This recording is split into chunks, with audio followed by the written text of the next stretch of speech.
الحمد للہ رب العالمین والصلاة والسلام علی سید الانبیاء والمرسلین اما بعد فاعوذ باللہ من الشیطان الرجیم بسم اللہ الرحمن الرحیم۔ تفسیر قرآن پاک سے ہم اپنے بیان کا آغاز کرتے ہیں۔ تیسرا سپارہ ہم پڑھ رہے ہیں۔ تیسرا سپارے کی جو آج ہم نے آیت پڑھنی ہے، آیت نمبر 56 سے آج ہم پڑھنے جا رہے ہیں۔ ترجمہ پڑھتے ہیں آیت نمبر 56، 57 اور 58۔ ان تینوں آیات کی ہم اکٹھے ہی تفسیر پڑھیں گے سورہ آل عمران۔ ترجمہ: پس جو لوگ کافر ہیں تو میں نے دنیا اور آخرت میں سخت عذاب دوں گا اور ان کا کوئی مددگار نہ ہوگا، اور جو ایمان لائے اور اچھے کام کیے تو اللہ انہیں ان کا پورا پورا اجر عطا فرمائے گا، اور اللہ ظالموں کو پسند نہیں کرتا۔ یہ جو ہم تمہارے سامنے پڑھتے ہیں کچھ نشانیاں ہیں اور حکمت والی نصیحت ہے۔ اب پچھلی جو آیات ہے اس سے تعلق پڑھتے ہیں ان آیات کا، کہ جو پچھلی آیات تھیں ان میں جو ہم نے پڑھا تھا کہ رب تعالیٰ کے فیصلے کا اجمالی ذکر تھا، اور فرمایا گیا تھا کہ ہم تمہارے اختلافات کا فیصلہ کر دیں گے۔ اب اس فیصلے کی تفصیل ارشاد ہو رہی ہے۔ اور دوسرا تعلق جو بیان کیا جا رہا ہے تفسیر میں، کہ پچھلی آیت میں شبہ پیدا ہوتا تھا کہ جب کفار اور مومنین کا فیصلہ قیامت ہی میں ہوگا تو انبیاء کرام اور پھر آسمانی کتابوں کے دنیا میں تشریف لانے کا کیا فائدہ؟ وہ حضرات اس فیصلے ہی کے لیے تو آئے ہیں۔ اب اس کا جواب یہاں پہ دیا جا رہا ہے کہ اس فیصلے سے وہ عملی فیصلہ مراد ہے کہ جس سے ہر مجرم کو اپنے مجرم ہونے کا اقرار کرنا پڑے۔ تفسیر سے سمجھ میں آئے گی یہ بات کہ فرمایا کہ مسلمانوں اور کفار میں اس طرح فیصلہ ہوگا کہ کفار تو دنیا میں بھی ہم سخت عذاب دیں گے۔ بظاہر لگ رہا ہے کہ کفار جو ہے وہ تو آرام سے سکون کی زندگی گزار رہے ہیں، ان کو تو کوئی مسئلہ نہیں ہے، لیکن کیا ہو رہا ہے، اللہ تعالیٰ کہتا ہے کہ ہم تو انہیں دنیا میں بھی ان کی پکڑ کریں گے اور سخت عذاب دیں گے، کہ ان پر جو ہے وہ جیسے ٹیکس مقرر کیا جاتا ہے جب بھی کوئی جو غیر مسلم ہوتا ہے وہ کسی مسلم ملک میں رہتا ہے، تو مسلم کنٹری میں رہتا ہے، تو وہاں پہ اس کو ٹیکس دینا پڑتا ہے جو کہ ایک مسلمان کو نہیں دینا پڑتا۔ تو یہ ایک طرح سے ان پر ایک ایکسٹرا ان کو اماؤنٹ نکالنی پڑتی ہے، تو یہ ان پر ایک طرح سے جب مال ظاہر ہے ہاتھ سے جاتا ہے تو یہ بھی ایک عذاب کی صورت ہوتی ہے ان پہ۔ پھر مسلمانوں کے ہاتھوں قتل کروائے جائیں گے، اور ایسا ہی ہوتا ہے کہ جب جنگیں لڑی جاتی ہیں اور دیگر جب اس طرح سے جہاد ہوتا ہے کفار کے خلاف، تو کتنے سارے ایسے جو کفار ہیں وہ مارے جاتے ہیں، قتل کیے جاتے ہیں۔ دنیا میں انہیں ذلیل و خوار رکھیں گے اور آخرت میں بھی آگ اور تکالیف کی سخت سزا دیں گے، اور ان کے لیے کسی قسم کا کوئی مددگار نہ ہوگا کہ انہیں مال و دولت یا اپنے عزت آبرو کے ذریعے ہمارے عذاب سے بچا لے۔ ہاں، جو ایماندار ہیں اور ہر قسم کی نیکیاں بقدر طاقت کرتے ہیں، رب تعالیٰ انہیں ان کا اجر پورا پورا دے دے گا، کسی قسم کی کمی نہ فرمائے گا۔ اللہ تعالیٰ ظالموں یعنی کافروں کو پسند نہیں فرماتا۔ خیال رہے کہ قرآن پاک میں 4 قسم کی آیات ہیں۔ بعض وہ ہیں جن میں فرمایا گیا کہ کافروں کا مددگار کوئی نہیں، جیسے یہاں پہ فرمایا گیا۔ بعض وہ ہیں جن میں ارشاد ہوا کہ اے مسلمانوں تمہارا مددگار کوئی نہیں، اور بعض وہ ہیں جن میں فرمایا گیا کہ مومنوں کے مددگار بہت ہیں، جیسے کہ سورہ نساء میں یا سورہ مائدہ میں۔ اور بعض وہ آیات ہیں جن میں فرمایا گیا کہ بعض کفار بعض کے مددگار ہوں گے، جیسے سورہ انفال میں فرمایا گیا، اور سورہ بقرہ میں بھی آیات موجود ہیں۔ تو یہ جو ہے اثبات اور نفی کی مختلف آیات میں مختلف امدادوں کا ذکر ہے۔ مطلب کہیں پہ فرمایا کہ کافروں کے لیے مددگار ہیں، کہیں پہ فرمایا نہیں ہے، کہیں پہ فرمایا ان مسلمانوں کے لیے نہیں ہے کوئی مددگار ان کا، پھر کسی میں فرمایا کہ مومنین کے تو بہت سارے مددگار ہیں۔ تو کہیں پہ اثبات کا ذکر آ رہا ہے، کہیں پہ نفی کا ذکر آ رہا ہے۔ تو اس کی وجہ جو ہے جب ایک ایک آیت پڑھی جاتی ہے تو اسی سے پھر اس کا مطلب سمجھ میں آتا ہے کہ یہاں پہ کس قسم کی مدد کا ذکر ہے۔ مثلا کفار کا جو ہے وہ آخرت میں کوئی مددگار نہیں ہوگا، یا دنیا میں ان کا رہنما کوئی نہیں، اور مسلمانوں کا اللہ کے مقابلے میں کوئی مددگار نہیں، کہ اللہ کوئی مطلب اس طرح کہ اللہ نے یہاں پہ فیصلہ کر لیا کہ میں نے فلاں چیز جو ہے اس کو نہیں دینی، یہاں پہ مدد نہیں ہونی، مطلب اللہ کی طرف سے ایک اٹل فیصلہ ہو چکا ہے، تو پھر اللہ کے فیصلے میں کوئی آڑ نہیں بن سکتا، اللہ کے مقابلے میں کوئی نہیں آ سکتا۔ وہاں پہ اس حالت میں پھر تب فرمایا کہ مسلمانوں کا اللہ کے مقابلے میں کوئی مددگار نہیں. اور اللہ کے بنانے سے مسلمانوں کے مددگار بہت ہیں. اللہ نے کسی کو مددگار بنایا تو پھر وہ کسی مسلمان کے آگے جو ہے وہ مددگار ہے. اور بعض کافر بعض کے کفر اور طغیان کے مددگار ہے. جو فرمایا کہ کافر کے مددگار ہے. اب کافر کے مددگار کون سے ہیں؟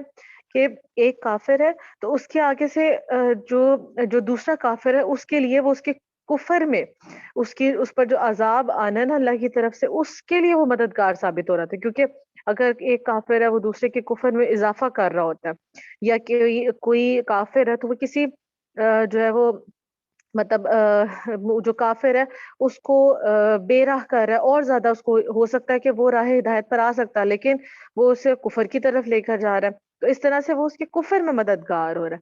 تو اس طرح مختلف صورتوں میں مختلف امدادوں کا ذکر ہے. یہ جب ایک ایک آیت پڑھی جاتی ہے تو اس کے حوالے سے پھر سمجھ میں آتا ہے کہ یہاں پہ کس امداد کا ذکر ہے. جیسے اس آیت میں جو فرمایا گیا تو یہاں پہ فرمایا گیا جو کفار ہے ان کا کوئی مددگار نہیں ہے.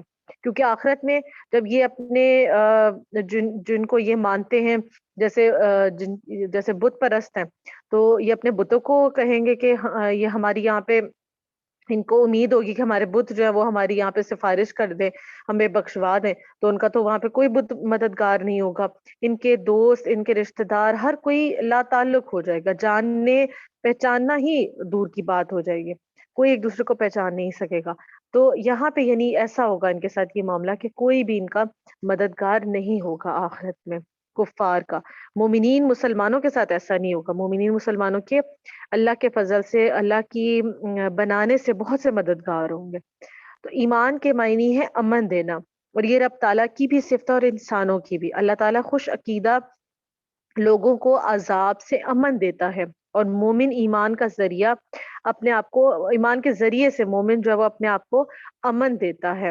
اور ایمان اور نیک اعمال کا اجمالی ذکر قرآن مجید میں موجود ہے اور مختلف جو ہے وہ احادیث میں بھی اس کا ذکر آتا ہے ایمان کے حوالے سے. اب فائدے جو پڑھتے ہیں ان آیات سے 3 آیات جو ہم نے پڑھی ان سے پڑھتے ہیں کہ کیا ہمیں فائدے حاصل ہوتے ہیں. پہلا یہ کہ کافر کا کوئی مددگار نہیں اور نہ انہیں کوئی عذاب الہی سے بچا سکے گا. لیکن جو مسلمان ہیں ان کے لیے انشاءاللہ تعالی انبیاء کرام اولیاء کرام علماء کرام جو ہے وہ اللہ تعالیٰ کے فضل و کرم سے دنیا اور آخرت میں ان کے مددگار مسلمانوں کے مومنوں کے ثابت ہوں گے اور انشاءاللہ نیکیاں اور شفاعت سے انہیں عذاب سے بچائیں گے مسلمانوں کو. یہ جو یہاں پہ فرمایا گیا کہ کوئی مددگار نہیں تو یہ صرف کفار کے لیے فرمایا گیا. مسلمان جو ہے ان کے لیے ایسا نہیں ہوگا. مسلمان کے لیے مددگار اللہ تعالیٰ نے بنا رکھے ہیں. دوسرا یہ کہ انبیاء کا علم غیب ان کی نبوت کی دلیل ہے. اس کا منکر گویا در پردہ ان کی نبوت میں ہی شک کرنے والا ہے.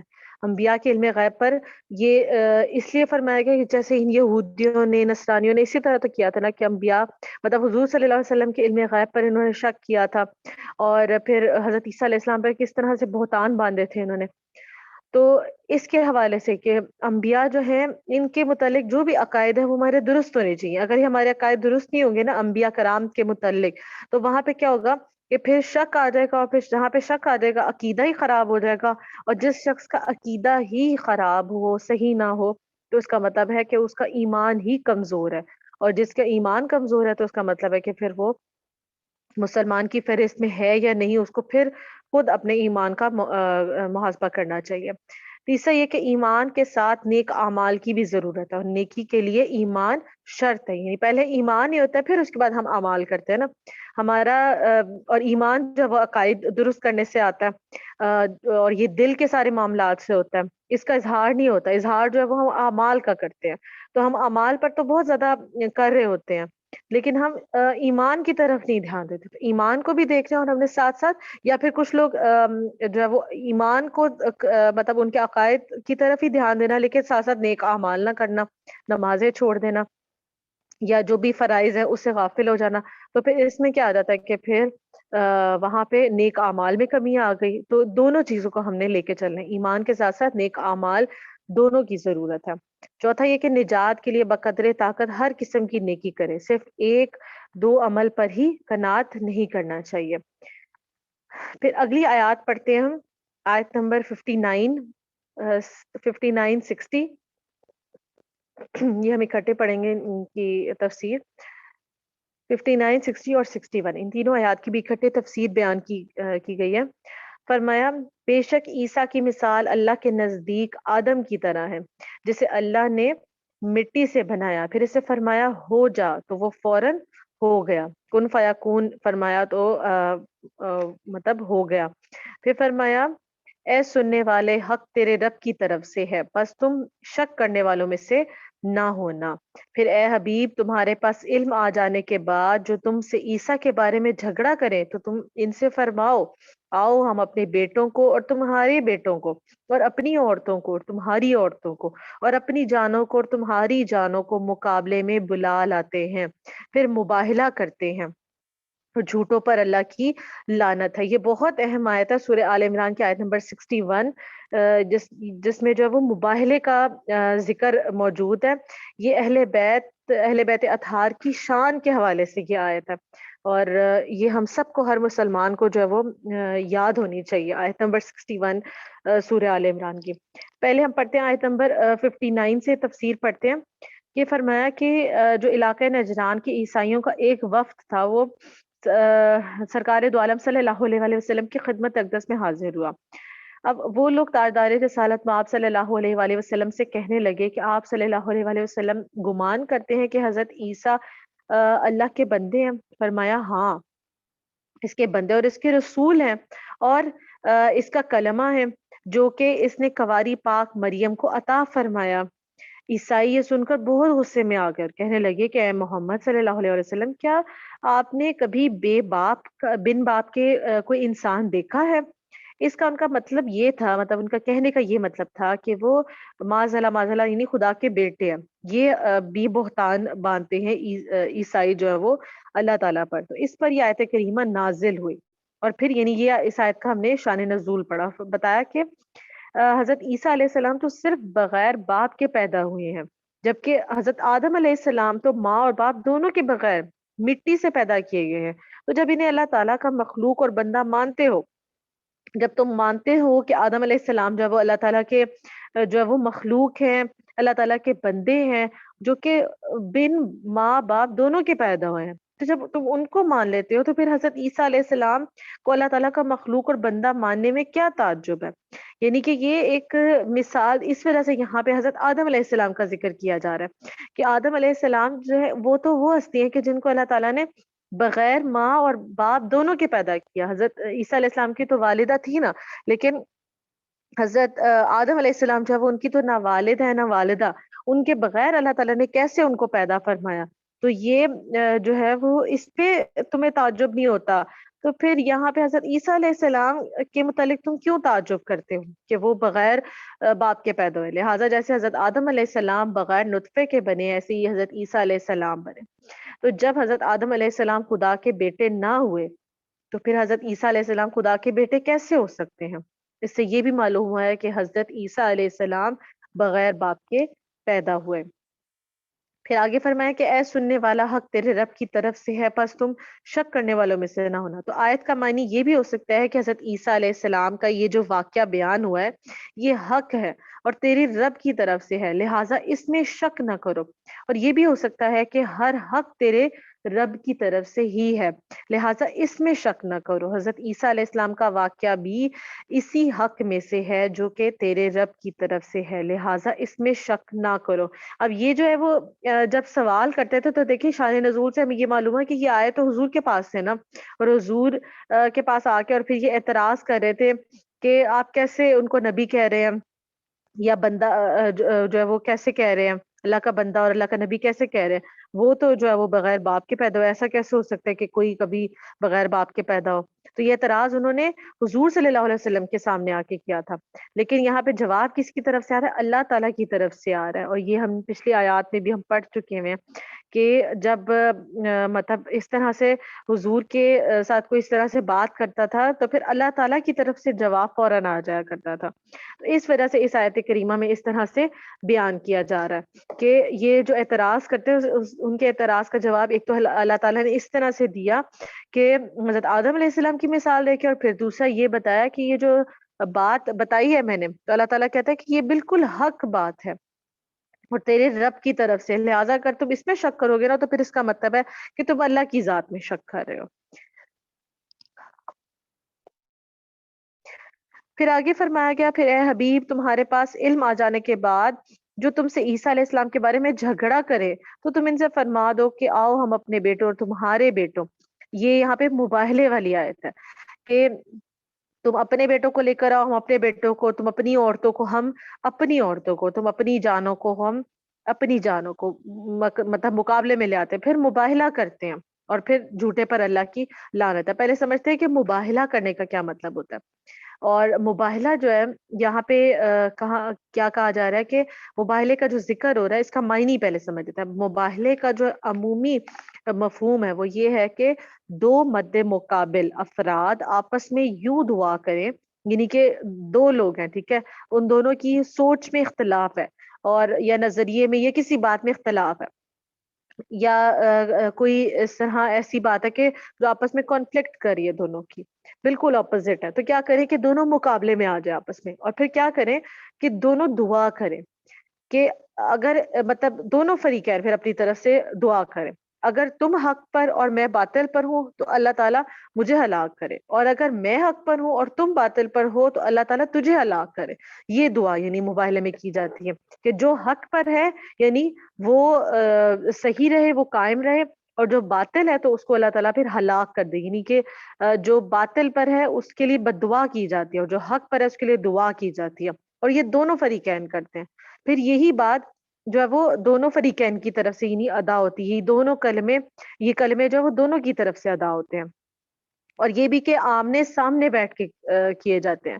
تو اب واقعہ کیا ہوا تھا کہ جب سرکار صلی اللہ علیہ وآلہ وسلم نے نجران کے عیسائیوں کو جب یہ آیت پڑھ کر سنائی تو اور مباہلے کی دعوت دی، چونکہ اللہ تعالیٰ کی طرف سے حکم آ گیا تھا کہ آپ ان کو یہ کہیں، یہ حضور صلی اللہ علیہ وسلم نے اپنی جانب سے نہیں کہا تھا بلکہ یہ اللہ تعالیٰ نے کہا تھا کہ آپ حضور صلی اللہ علیہ وسلم تو کبھی بھی کسی کو بد دعا نہیں دیتے تھے اور نہ کبھی دی.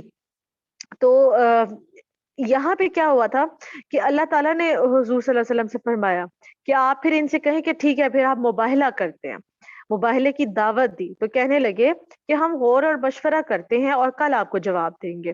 جب وہ جمع ہوئے تو انہوں نے جو ہے وہ اپنے سب سے بڑے عالم اور صاحب رائے شخص عاقب سے کہا کہ اے عبد المسیح، مباہلہ کرنے کے بارے میں آپ کی کیا رائے ہے؟ تو اس نے کہا اے نصرانی کی جماعت، تم پہچان چکے ہو کہ محمد صلی اللہ علیہ وسلم نبی مرسل تو ضرور ہیں. اگر تم نے ان سے مباہلہ کیا تو تم سب کے سب جانتے ہو کہ تم سب کے سب ہلاک کر دیے جاؤ گے. اب اگر نصرانیت پر قائم رہنا چاہتے ہو تو انہیں چھوڑ دو اور گھروں کو لوٹ چلو. یہ مشورہ ہونے کے بعد وہ رسول کریم صلی اللہ علیہ وسلم کی خدمت میں حاضر ہوئے اور انہوں نے دیکھا کہ حضور انور صلی اللہ علیہ وسلم کی گود میں تو امام حسین پاک ہیں اور دست مبارک میں امام حسن ہے کا ہاتھ ہے، اور حضرت فاطمہ رضی اللہ تعالیٰ عنہ اور حضرت علی کرم اللہ وجہ الکریم ہے حضور صلی اللہ علیہ وآلہ وسلم کے پیچھے ہیں. مطلب حضرت بی بی فاطمہ ساتھ ہے، حضرت علی کرم اللہ وجہ وہ بھی ساتھ ہے، یعنی کہ یہ پانچ ہستیاں یہاں جن کو کہا جاتا ہے پنجتن پاک، یہ پانچوں ہستیاں حضور صلی اللہ علیہ وآلہ وسلم، حضرت علی کرم اللہ وجہ، حضرت بی بی فاطمہ الزہرا اور حسنین کریمین یعنی حضرت امام حسن اور حضرت امام حسین پاک علیہ السلام، یہ پانچوں ہستیاں جو ہے وہ موجود ہیں. اور پھر یہ جو ہے کیونکہ اللہ تعالیٰ نے یہاں پہ کیا کہا تھا کہ آؤ تم اپنے بیٹوں کو اور تم اپنے بیٹوں کو لے کر آؤ، ہم اپنے بیٹوں کو لے کر آتے ہیں. تو اس لیے حضور پاک صلی اللہ علیہ وسلم جو کہ آپ کی اولاد میں سے ہیں حسین کریمین تو ان کو لے کر آئے، پھر اپنی عورتوں کو تو حضرت بی بی فاطمہ الزہرا کو لے کر آئے، اور پھر جو ہے وہ ساتھ ہی حضرت علی کرم اللہ وجہ الکریم کو لے کر آئے کہ آپ آئیں اور ان مطلب اتنی پاکیزہ ہستیاں ان کو بٹھایا جائے اور یہ سب مل کے جو ہے وہ اس طرح سے یہی کلمات ادا کرے جو مباہلے میں کلمات ادا کیے جاتے ہیں کہ جو حق پر ہے وہ تو سلامت رہے، لیکن جو باطل ہے اس کو اللہ تعالیٰ ہلاک کر دے. تو یہ جب یہ ان ہستیوں کو دیکھا ان عیسائیوں نے تو وہ تو ایک دم حیران پریشان ہو گئے، اور پھر حضور صلی اللہ علیہ وآلہ وسلم ان سب سے فرما رہے ہیں کہ جب میں دعا کروں تو تم سب نے آمین کہنا ہے. یعنی کہ جو یہ پاک پنجتن پاک ہستیاں. تو نجران کے سب سے بڑے عیسائی پادری نے جب ان حضرات کو دیکھا تو کہنے لگے اے جماعت نصارہ، میں ایسے چہرے دیکھ رہا ہوں کہ اگر یہ لوگ اللہ سے پہاڑ کو ہٹا دینے کی بھی دعا کریں گے تو اللہ تعالیٰ پہاڑ کو جگہ سے ہٹا دے گا. ان سے مباہلہ ہرگز نہ کرنا ورنہ ہلاک کر دیے جاؤ گے، اور قیامت تک روئے زمین پر کوئی عیسائی باقی نہیں رہے گا. یعنی ایسی پاک ہستیاں ہیں کہ ان سے تو کوئی ناممکن بات بھی اللہ تعالیٰ سے یہ منوانے کے لیے دعا کریں گے نا تو اللہ تعالیٰ فوراً ان کی بات کر دے گا. پہاڑ تو اپنی جگہ سے نہیں ہٹتا نا. لیکن یہ ایک غیر مسلم جو ہے وہ عیسائی پادری وہ یہ کہہ رہا ہے کہ ان پاکیزہ ہستیوں کی جو حرمت ہے اور ان پاکیزہ ہستیوں کی جو مطلب ان کی دعائیں ہیں وہ اللہ تعالیٰ کبھی بھی رد نہیں کرے گا. تو ان سے ہرگز مباہلہ نہ کرنا ورنہ کوئی بھی عیسائی جو ہے وہ روئے زمین پر باقی نہیں رہے گا.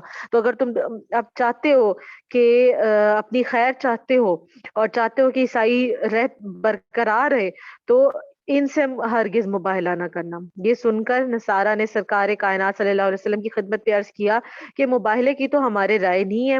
آخر کار انہوں نے جزیہ یعنی ٹیکس دینا منظور کیا مگر مباہلے کے لیے تیار نہ ہوئے. مطلب یہ پھر اس طرح سے آپس میں یہ معاملہ طے ہوا تھا کہ پھر انہوں نے ٹیکس دینے پر وہ راضی ہو گئے تھے اور یہ کہا تھا کہ ہم بس آپ سے مباہلہ نہیں کریں گے. یعنی اندر سے وہ مانتے تھے، مان گئے تھے کہ یہ اتنی بڑی ہستیاں اور ان کے مقابلے میں تو ہم نہیں سمجھتے کہ ہم ان کے مقابلے میں آ جائے. لیکن کیا تھا کہ بس مطلب یہ تھا کہ ہم کیسے جو ہے وہ ان کو اپنے سے بڑا مان لیں گے اور یا ان پر ایمان لے کر آ جائیں گے تو پھر ہمارا تو دین، ہمارا جو مذہب، ہر چیز وہ ختم ہو جائے گی اور پھر ہمیں مطلب سرنڈر کرنا پڑے گا اپنے آپ کو. تو اس وجہ سے یہ لوگ جو ہے وہ ایمان نہیں لے کر آئے تھے.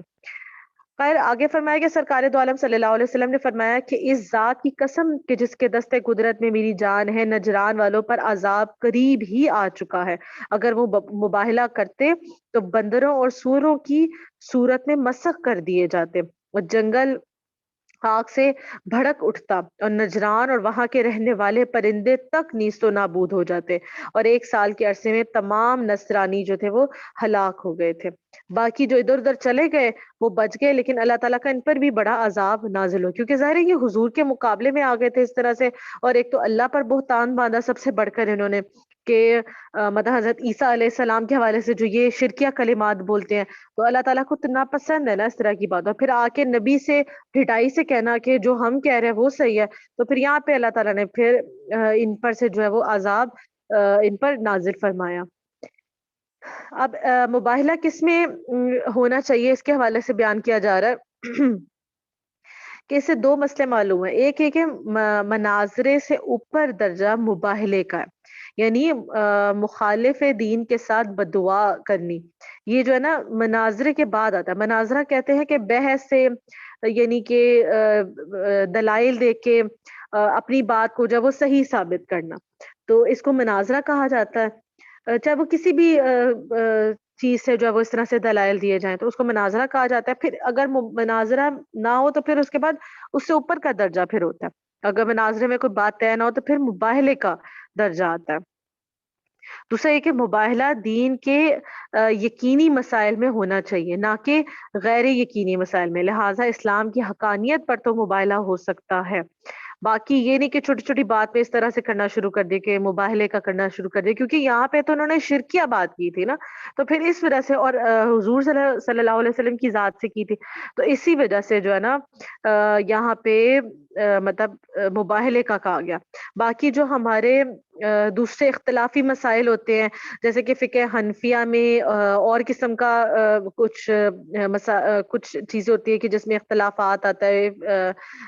شافعی میں، حنبلی میں، ان میں مطلب جو ہے مختلف قسم کی جب فقہ کے مسائل آتے ہیں تو اس میں مختلف آراء ہوتی ہیں. تو اس میں یہ نہیں ہے کہ یہاں پہ جو ہے وہ مباہلہ کیا جائے.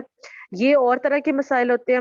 ہاں اگر کسی غیر مسلم ہے یا کوئی کافر ہے تو اس کے ساتھ ضرورت پیش آنے پر پھر اہل علم جو ہے وہ بہتر بتا سکتے ہیں کہ یہاں پہ جو ہے وہ مباہلے کی گنجائش بنتی ہے یا نہیں. ہر جگہ پر بہرحال مباہلہ جو ہے وہ نہیں کیا جاتا. اب فائدے جو ان آیات سے ملے کہ حضور صلی اللہ علیہ وسلم سچے نبی اور پیغمبر برحق ہے، کہ حضور صلی اللہ علیہ وآلہ وسلم کی جو آپ کا روب دبدبا تھا، اس سے نجران کے عیسائی تک مباہلے پر تیار نہیں ہوئے تھے، اتنی بڑی یہ بات ہے۔